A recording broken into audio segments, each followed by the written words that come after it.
mestinya yang benar barangkali menurut panjenengan, saya tahu saya siapa dan saya tahu orang lain siapa kan gitu ya. Celakanya sampai hari ini Pak, saya belum tahu saya itu siapa, tapi saya tahu orang lain. Saya jujur, saya tidak tahu diri saya itu siapa. Karena kadang-kadang saya itu juga heran, kok begini, itu saja. Sampai hari ini, makanya saya duduk di sini itu untuk supaya nanti tahu saya itu siapa. Terima kasih.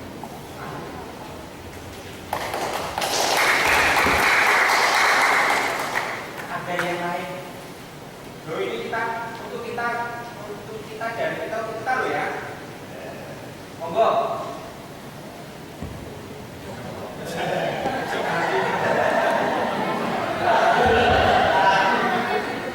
Oh minta nih. Oh lah. Mikir dulu. Daripada saya ngantuk di situ, dari saya berdiri di sini. Ya. Saya kalau sudah, Bapak narasumber panjang. Oh nggak apa-apa Pak. Ada nggak narasumber Pak? Nggak apa-apa. Jadi memang who am I, siapa saya? That is very difficult to answer. Sangat sulit untuk dijawab. But I know who am I. Saya tahu siapa saya. Bahwa saya adalah seorang lelaki yang sering membohongi istrinya.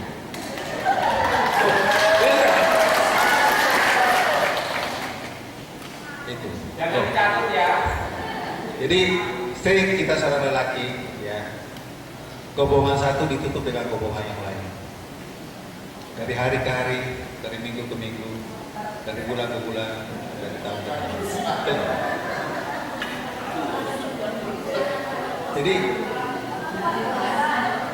itu yang harus diperbaiki supaya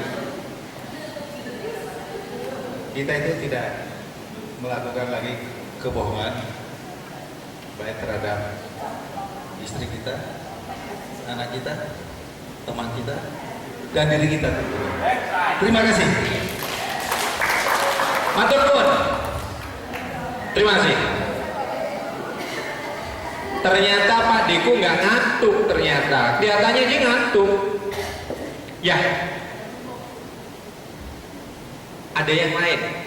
Tadi bapak-bapak mana mak?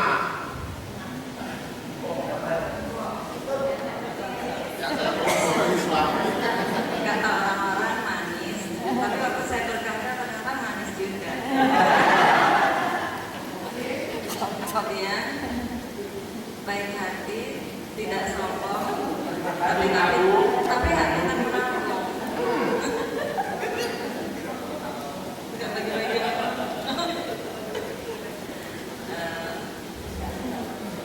Yang jelas saya itu jarang bisa marah. Jarang bisa marah. Jarang bisa marah atau jarang bisa ekspresif marahnya. Ya mungkin nggak ekspresif. Marah. Tapi kalau marah ini apa? Enggak juga. Enggak juga. Enggak juga.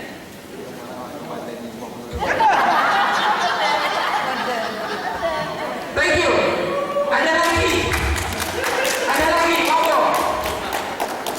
Bapak, baliklah.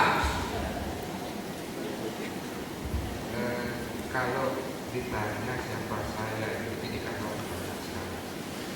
Tapi saya mencoba satu indikator yang saya yakini dengan fungsi saya sebagai manajer. Ya, saya percaya bahwa sebagai manajer saya harus mengejar keuntungan dari organisasi saya. Kemudian yang kedua, saya juga percaya bahwa saya harus menggunakan sumber daya secara efektif dan efisien. Nah, sampai itu saya juga mempercayai sebagai manajer di suatu organisasi, saya ini adalah leader, pemimpin di dalam organisasi itu.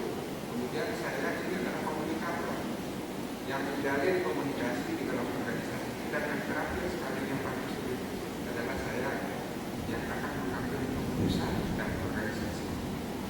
tugas saya, Pak. Jadi karena tugas saya.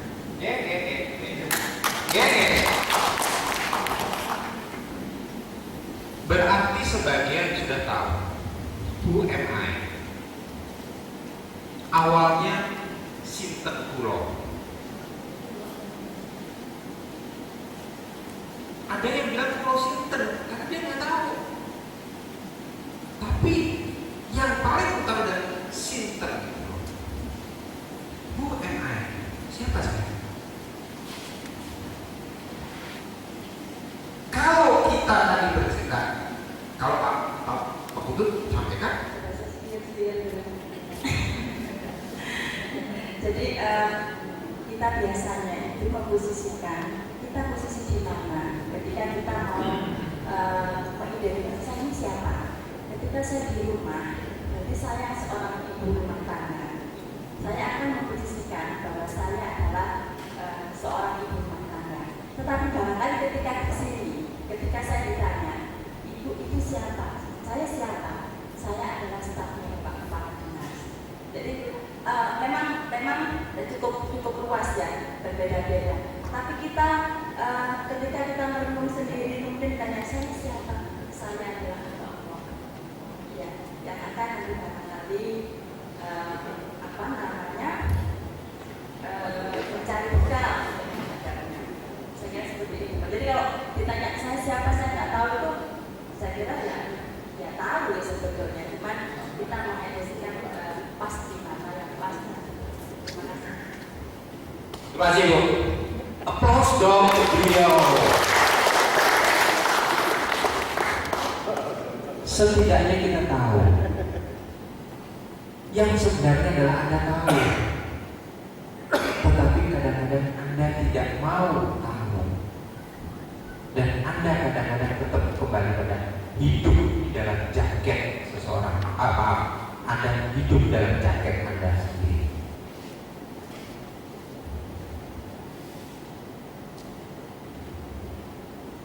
Menggali dan mengembangkan secara positif, itulah yang harus kita lakukan. Menggali, kalau misalkan Labkesmas sebagai Bapelkes, sebagai badan pelaksana pelatihan, betul ya, punya satu program yang terus-menerus mengembangkan sumber daya manusia, itu adalah salah satunya saja. Itu hanya salah satunya saja. Karena yang paling utama adalah mengembangkan potensi diri dari sisi kepribadian. Tidak ada yang lain. Yang paling utama dan yang paling mendasar dalam setiap kegiatan adalah mengembangkan potensi diri. Potensi seperti apa? Potensi untuk mengenali diri sendiri. Bapak, biasanya orang itu hanya biasanya hidup dalam satu kehidupan yang lebih mementingkan antara dua hal, kelemahan dan kekuatan.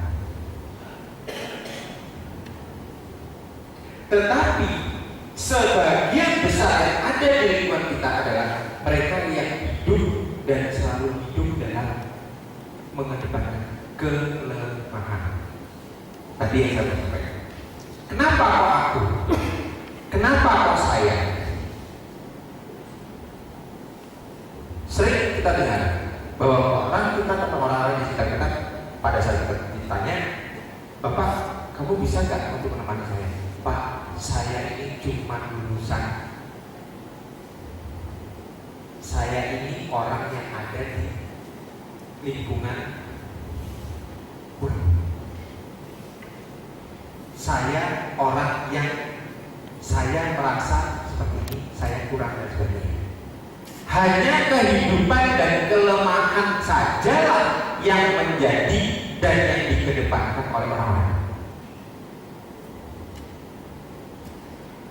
Paling senang kalau orang dibilang kelemahan, betul? Merasa bahwa iya, aku ini apa sih saya? Apalagi kalau di PNS ada jenjang yang ada, akuntan cuma golongan 3 ini, akuntan golongan tertentu dan sebagainya, pendidikan itu cuma ini dan sebagainya. Tetapi jalan yang mengedepankan sebuah kekuatan yang dimiliki meskipun tidak secara tersertifikasi. Karena bertanya, buat apa? Dan kenapa kok saya harus berada di depan?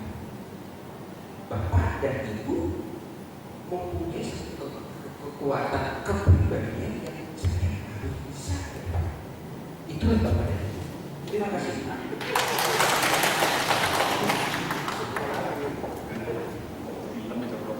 Saya khawatir nih, dalam rapat berikutnya kayaknya semuanya maju ke depan ya.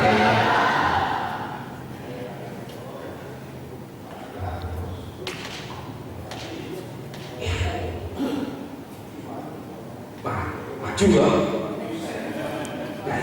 Panjenengan tak tunggu, kan aku gak maju. Oh iya.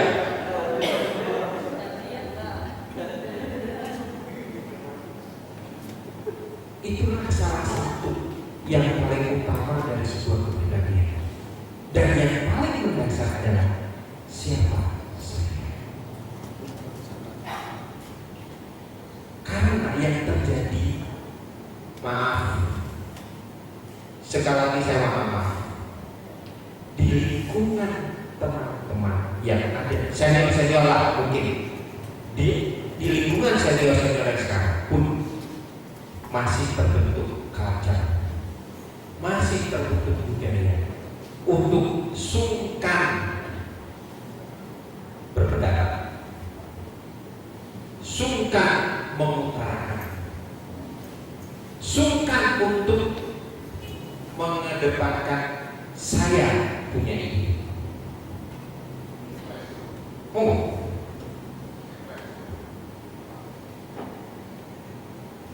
dalam ini saya tidak sepakat. oke. Saya orang Jawa. Saya suka mendengar apa yang dari walaupun saya riwayat itu ada asumsi dari daerah lain. Ini Pak, saya meyakini sebenarnya kalau Bapak tadi mengatakan kenapa orang itu tidak mau tampil karena culture yang tidak ada. Harusnya tidak seperti itu. Wayang yang ditampilkan itu entah Jawa di Eropa maupun di Amerika itu adalah menjadi sasaran tembak orang. Saya mungkin tidak muncul sekarang karena saya punya strategi untuk muncul di 2-3 tanggal berikutnya. Kalau saya muncul sekarang, saya hanya sampai di tanggal 1 saja dan sudah ditembak orang. Mungkin saya akan tutup lagi atau saya akan tetap di tanggal 1 dan oke.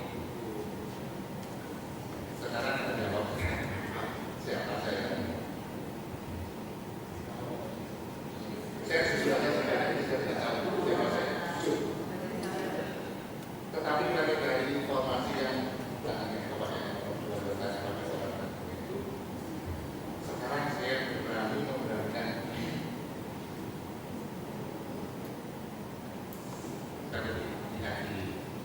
status di profil WhatsApp saya dan saya mengidentifikasi saya kalau tidak paham itu Nice. saya berani menolak Pak Yusuf tadi Bapak bilang mohon maaf nanti saya kamu tak tahu jabatan di sini bukan saya mengatakan kenapa saya begitu Pak saya menolak saya tidak mau disampaikan kenapa saya mempunyai identitas lalu kata itu saya lebih pada nantinya saya menawarkan pembelajaran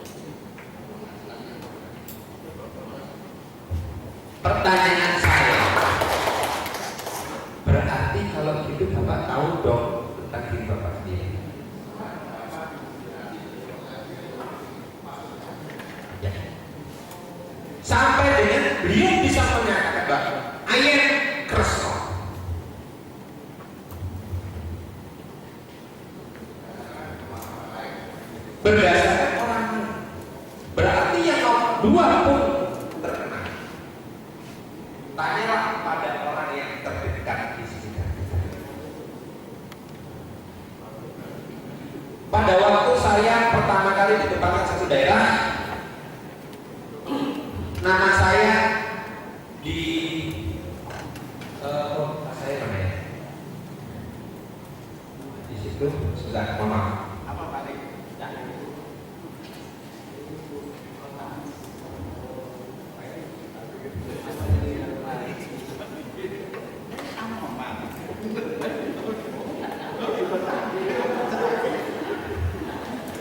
Ya kebetulan yang saya bawa malah yang salah. Dulu nama saya tercantum R. Arifianto. R. Arifianto. Saya dulu pakai Arif seperti yang sekarang. Pada saat saya di daerah, gue sampaikan, Mas, tolong besok jangan pakai tol.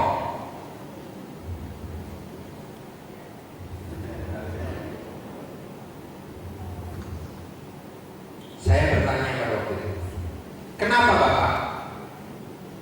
Don't ask something.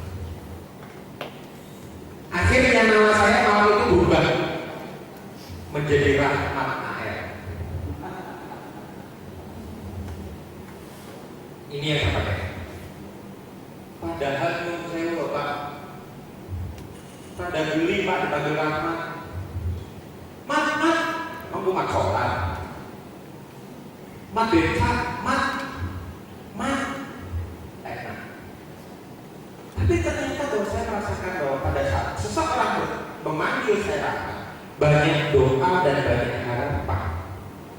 Setelah saya sadar, setelah saya bertanya pada seseorang, kamu kan Rahmat, banyak doa yang melintas di kamu, banyak doa permintaan yang menjadikan rahmat. Akhirnya saya pun mau dipanggil Rahmat.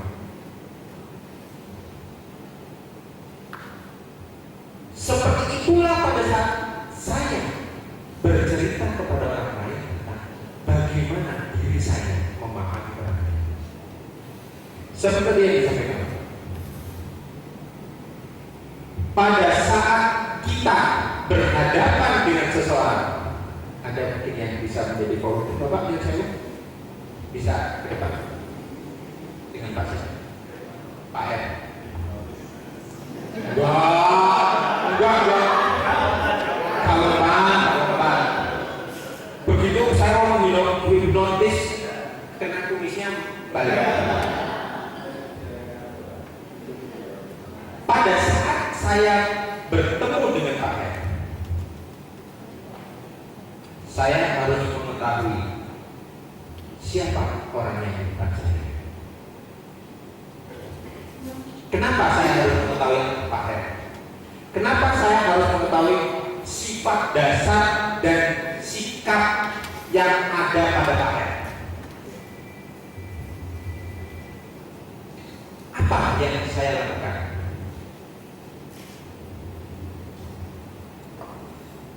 Dengan saya mengetahui Pak R sama aja. Pak R sama aja kenapa sih Pak R?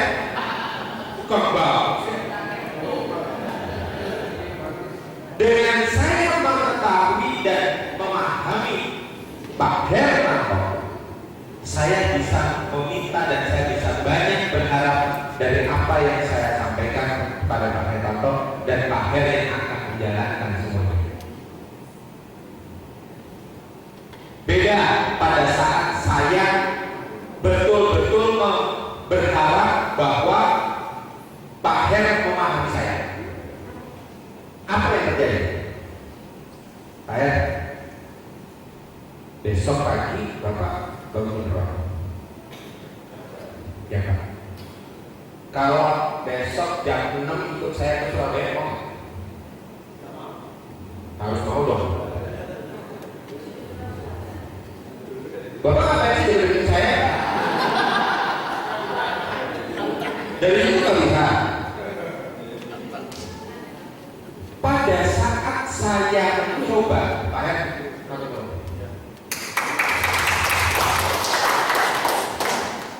pada saat saya mengetahui siapa Pak Hertanto, banyak hal yang bisa saya lakukan untuk Pak Hertanto dan dari Pak Hertanto. Tapi pada saat saya berharap Pak Hertanto mengetahui saya, apa yang terjadi? Selain dia withdrawal, menarik diri,